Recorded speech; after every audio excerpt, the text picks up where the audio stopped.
Students, मुझे उम्मीद है कि आप सब खैरियत से होंगे। तो हम फर्स्ट ईयर के मैथमेटिक्स का चैप्टर नंबर 9 जो कि स्टार्ट किया हुआ था, तो चैप्टर नंबर 9 की एक्सरसाइज 9.1 कर रहे हैं हम। तो उसका आज हमने क्वेश्चन नंबर 7 करना है। जो क्वेश्चन नंबर 7 है वो आज हमने वही करना है।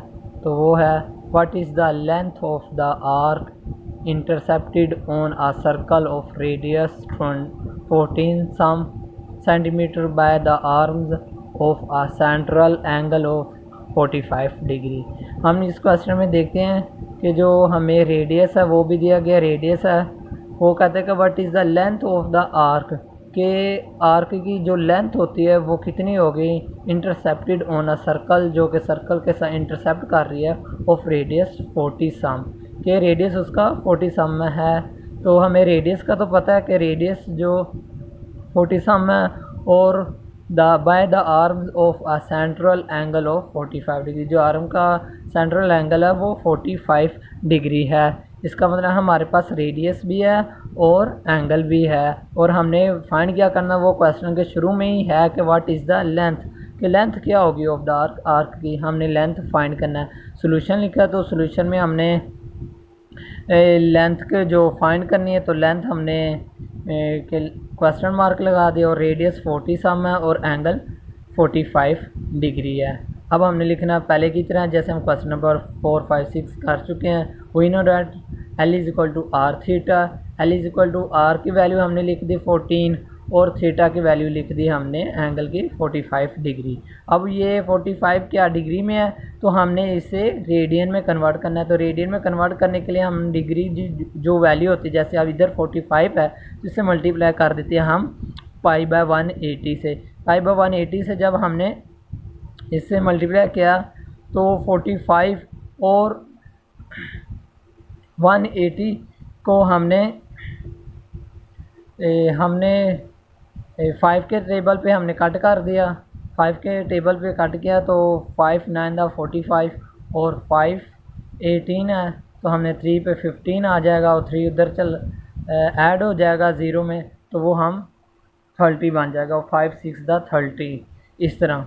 और एल इज इक्वल टू 40 और इंटू 9 मल्टीप्लाई पाई ओवर 36, तो 9 और 36 को हमने 9 के टेबल पे कट कर दिया, तो वो 4 आ गया, पाई बाय 4, और पाई बाय 4 और 14 और 4 को हमने कट किया, तो 2 के टेबल पे, और 7 इंटू पाई बाय 2 आ गया। अब हमें पता है कि पाई की जो वैल्यू होती है वो 3.14 होती है, तो पाई की वैल्यू हमने ऐड कर दी। तो फिर हमने 7 को 3.14 से मल्टीप्लाई किया, जो आंसर आएगा उसे 2 पे डिवाइड करेंगे, तो L इज इक्वल टू 11 सम हमारा आंसर आ जाएगा। इस तरीके से हमारा क्वेश्चन नंबर 7 जो कि एक्सरसाइज 9.1 का है कंप्लीट हो जाएगा। अब हम क्वेश्चन नंबर 11 करते हैं। ये मैं अगले क्वेश्चन जितने हैं जो मोस्ट इम्पोर्टेंट हैं ओनली वो ही करा रहा हूँ, क्योंकि बाकी इतने इम्पोर्टेंट नहीं होते, तो इसलिए वो मैंने नहीं करवाया। अगर किसी बच्चे को कोई क्वेश्चन में प्रॉब्लम आती है इसके अलावा 7, 8 में या 9 में, तो मुझे कमेंट करके बता दीजिएगा, तो मैं आपको वो क्वेश्चन भी करवा दूँगा। आप क्वेश्चन नंबर 11 देखिएगा कि क्वेश्चन नंबर 11 में वो कहता है कि the pendulum of a clock is 20 some long and it swings through an angle of 20 degree each second. How far does the trip of the pendulum move in 1 second? कि हमने जो pendulum of a clock is 20 सम है। जो pendulum है ये हमें पता है कि क्लॉक होती है, क्लॉक के नीचे एक छोटा सा हिस्सा होता है जो कि ऐसा से मूव कर रहा होता है, और हमें वो सेकंड्स की फॉर्म में मूव कर रहा होता है, कभी लेफ़्ट जाता है और कभी राइट जाता है, कभी लेफ़्ट कभी राइट, उसे हम पेंडुलम कहते हैं। जैसे कि ये एक वॉच है, तो वॉच के नीचे एक ऐसे आता है जो कभी इधर कभी इधर कभी इधर कभी इधर ऐसे मूव करता है, उसे हम पेंडुलम कहते हैं। तो वो कहता है कि जो पेंडुलम की लेंथ वो 20 सम है, जो कि ये हमने 20 सम लिख दिया। और उसके बाद वो कहता है कि एंगल ऑफ 20 डिग्री, जो पेंडुलम का एंगल वो 20 डिग्री है, वो भी लिख दिया। फिर वो कहते हैं how far does the trip of the pendulum move in 1 second, के जो पेंडुलम की लेंथ है, जो पेंडुलम ये मूव करेगा कि 1 सेकेंड के अंदर जितनी वो लेंथ तय करता है, वो लेंथ हमने फाइंड करनी है। तो हम आते हैं अपने सोल्यूशन की तरफ से, हमें स्टेटमेंट समझ लग गया। अब हमने इसका सोल्यूशन देखना कि सोल्यूशन कैसे। जो रेडियस है आर वो 20 सम आ गया ये वाला, और उसके बाद जो डिग्री है एंगल है वो 20 डिग्री ये आ गया, और लेंथ हमने फाइंड करनी है। उसके बाद हमने वही लिखना, we know that L is equal to R theta. R की वैल्यू हमने पुट कर दी और थीटा की वैल्यू हमने 20 डिग्री पुट कर दी। अब हमें पता है कि जो 20 डिग्री इसे हमने रेडियन में कन्वर्ट करना, तो रेडियन में कन्वर्ट करने के लिए पाई बाय 180 से मल्टीप्लाई कर देते हैं।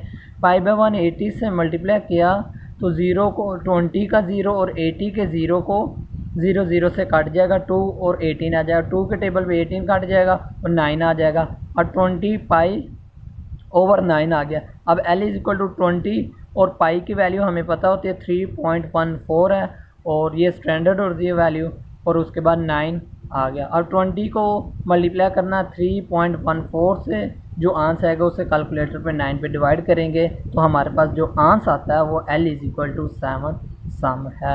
मुझे उम्मीद है कि ये क्वेश्चन नंबर जो 11 है आप लोगों को बहुत अच्छे तरीके से समझ लग गई होगी। अब हम क्वेश्चन नंबर अगला करते हैं जो कि मोस्ट ही इम्पोर्टेंट है। ये क्वेश्चन चैप्टर नंबर 9 में, अगर ज़्यादातर एग्जामिनर क्वेश्चन नंबर 9 की एक्सरसाइज 9.1 में से अगर कोई वो लॉन्ग क्वेश्चन उठाता है तो वो इस क्वेश्चन को कोशिश करता है, या क्वेश्चन नंबर इससे अगला जो क्वेश्चन नंबर 15 में करवाऊंगा उसे उठाता है। ज़्यादातर क्वेश्चन नंबर 15 को ही उठाता है, लेकिन क्वेश्चन नंबर 3 भी इस लिहाज से इम्पोर्टेंट है। 13 है जो, तो क्वेश्चन नंबर 13 देखते हैं कि a circular wire of radius 6 some is cut strengthened and then bent so as to lie along the circumference of a hoop of radius 24 sum. Find the measure of the angle which it subtends at the center of the hoop. वो कहते हैं कि a circle of wire of radius, कि जो circle है उसकी wire है, a circle wire, एक वायर का जो उसका सर्कल है उसका रेडियस, जो वायर का रेडियस वो 6 सम है, वो हमने लिख दिया रेडियस ऑफ वायर या वायर ऑफ रेडियस 6 सम। उसके बाद हम देखते हैं कि जो रेडियस ऑफ हूप है, circumference of hoop of radius, जो सरकमफेरेंस होगा हूप का उसका जो रेडियस है वो 24 सम है, वो हमने 24 सम लिख दिया। अब उसके बाद वो कहता है कि सरकमफेरेंस, तो हमें पता है कि सरकमफेरेंस क्या होता है। सरकमफेरेंस होता है जो एंगल होता है, एक सर्कल होता है, सर्कल का जो रेडियस होता है, रेडियस को ऐड करो और उसके डायमीटर को ऐड करें तो फिर सरकमफेरेंस बनता है। तो सरकमफेरेंस असल में कट कर रहा होता है दोनों को, तो circumference is C is equal to 2 pi R। तो सरकमफेरेंस 2 भी है, स्टैंडर्ड है, ये कांस्टेंट वैल्यू, पाई भी कांस्टेंट वैल्यू, और जो R है वो हमारे पास मौजूद है रेडियस ऑफ वायर का, वो हमने लिख दिया। उसकी वैल्यू 6 थी, हमने 6 लिख दिया। अब 6 लिखने के बाद हमने 2 को 6 से मल्टीप्लाई किया तो वो हमारे पास 12 पाई आ गया। तो हमने इसके जो फाइंड करना है वो find the measure of the angle, हमने इसका एंगल फाइंड करना है। वी नो डैट लिखते हैं जैसे L is equal to R theta, और L is equal to R theta, theta को रहने दिया इधर ही, और R को L के नीचे डिवाइड कर दिया। Theta is equal to L over R हो गया, और L की जो वैल्यू होगी वो अब ये वाली होगी पाई 12 पाई लिख दिया, और जो R है वो अब रेडियस ऑफ हूप वाला R आएगा, और 12 को 20 के टेबल पे हमने 24 को डिवाइड किया तो वो 2 आ जाएगा। Theta is equal to pi over 2 answer आ जाएगा। इस तरीके से हमारा क्वेश्चन नंबर जो 13 है वो सोल्व हो जाएगा। अब हम क्वेश्चन नंबर 15 देखते हैं जो कि मोस्ट ही इम्पोर्टेंट है। ज़्यादातर अगर एग्जामिनर क्वेश्चन उठाता है 9.1 एक्सरसाइज में लॉन्ग में से, तो वो क्वेश्चन नंबर 15 को ही उठाता है, इसलिए मैंने मेंशन भी कर दिया most important long question, long this question. तो क्वेश्चन नंबर 15 देखते हैं। क्वेश्चन नंबर 15 में है कि उसके हम पहले स्टेटमेंट पढ़ लेते हैं। क्वेश्चन नंबर 15 में है 2 cities A and B, 2 cities हैं A and B, lie on the equator such that their longitudes are 45 degree and 25 degree. ये 2 डिग्रीज हमें सिटीज़ की दी दे दी गई हैं जो कि हमने लिख दिया गया है। 45E और 25 डिग्री W, ये आप वो घबराइएगा ना है कि ये E क्या है और W क्या है। ये दो सिटीज़ को हमने डिफरेंट क्रिएट करने के लिए एक सिटी के साथ E लिख दिया और दूसरे सिटी के साथ हमने W लिख दिया और रिस्पेक्टिवली दोनों हैं। Find the distance between two cities taking radius of the earth as 6,400 kilometre second. तो हमने कहते हैं कि वो दो सिटीज़ हैं, उनके जो एंगल्स हैं वो हमें दे दिए गए हैं, उनका रेडियस भी दे दिया गया और हमने इसका क्या फाइंड करना, find the distance between two cities, कि हमने इनका डिस्टेंस फाइंड करना है। हम लिखते हैं सॉल्यूशन में थीटा एक एंगल हमें दे दिया गया 45 डिग्री और थीटा 1 हमने मेंशन कर दिया, दूसरा एंगल हमें दे दिया गया 25 डिग्री जो कि हमने ये लिख दिया है। उसके बाद हमने आर है जो कि रेडियस ऑफ द अर्थ है वो हमने लिख दिया 6400 और एल जो कि रेडियस, फाइंड द डिस्टेंस, हमने डिस्टेंस लेंथ फाइंड करने वो एल इज इक्वल टू ये लिख दिया। वी नो डैट, हम जानते हैं कि L is equal to R theta.